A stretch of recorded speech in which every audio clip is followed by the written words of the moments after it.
तर प्रिय सज्जनांनो, आज आपण आलेलो आहोत आपल्या बुद्ध दर्शन धार्मिक धम्मसहलीतील सर्व उपासक कपिलवस्तू नगरीमध्ये आलेले आहेत. आपण बघत आहोत कपिलवस्तू नगरीला सिद्धोधन राजाच्या राज हवेलीमध्ये आपण या ठिकाणी आलेलो आहोत. कपिलवस्तू नगरीमध्ये आपल्या धम्मसहलीतील सर्व उपासक आतमध्ये प्रवेश करत आहेत.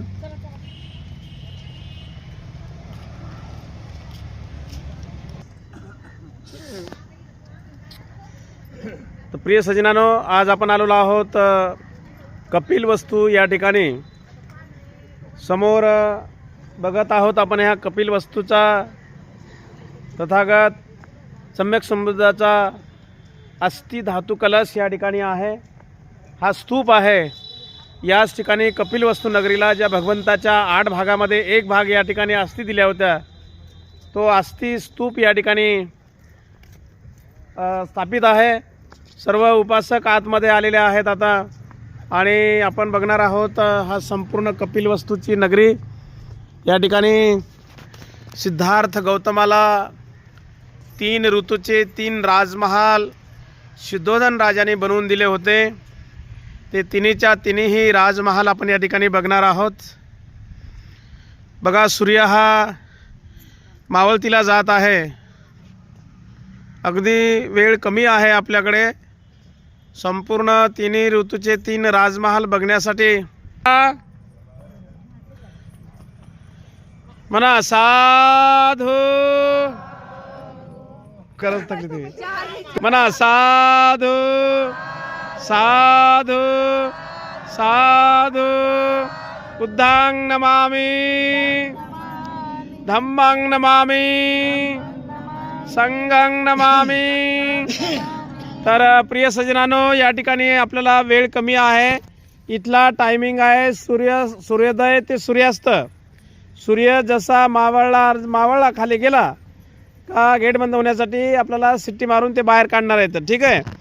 तर आज आपण आलेलो आहोत कपिलवस्तू नगरीमध्ये. कपिलवस्तू नगरी कोणाची होती माहीत नाही आहे का? कोणाची होती? सिद्धोधन राजाची. सिद्धोधन राजा कोण होता? राजा होता, राजा. आहे की नाही? राजाच्या पोटी जन्म कोणी घेतला होता? राजकुमार सिद्धार्थ गौतमाने. आहे की नाही? मग जर सिद्धोधन राजाची ही राजनगरी असेल तर मग ऑलरेडी कोणाची नगरी झाली? सिद्धार्थ गौतमाची झाली की नाही? सिद्धार्थ गौतमाचं पूर्ण बालपण इथे गेलं असेल की नाही? सिद्धार्थ आता हे जे छोटी बाई आपली पिल्लू कशी खेळू लागली, दुडू चालू लागली, पळू लागली, तसं बालवयामध्ये सिद्धार्थ गौतम इथे वावरला असेल की नाही? आहे की नाही? तर याच ठिकाणी हा संपूर्ण परिसर लक्षामध्ये भगवान बुद्धांनी त्यांचा धम्म या ग्रंथामध्ये तुम्ही वाचला असेल. सिद्धोधन राजा एवढा मोठा अवाढव्य राजा होता, एवढा मोठा अवाढव्य राजा होता की त्यांची जमीन नांगरण्यासाठी एक सोबत किती नांगर चालत होते? 1000 नांगर चालत होते. याच्यावरून आपण अंदाज लावा का हा सिद्धोधन राजा किती मोठा अवाढव्य राजा होता. म्हणजे त्याचं पूर्ण हे नगरी किती मोठी असेल. आहे की नाही? आणि त्या सिद्धोधन राजाच्या राज हवेलीमध्ये तुम्ही या ठिकाणी आज आलेला आहात. तर या ठिकाणी हा जो स्तूप दिसताय तुम्ही, या स्तूपामध्ये भगवंताच्या अस्थी आहेत. भगवंताच्या सुरुवातीला 8 ठिकाणी अस्थी वाटल्या की नाही?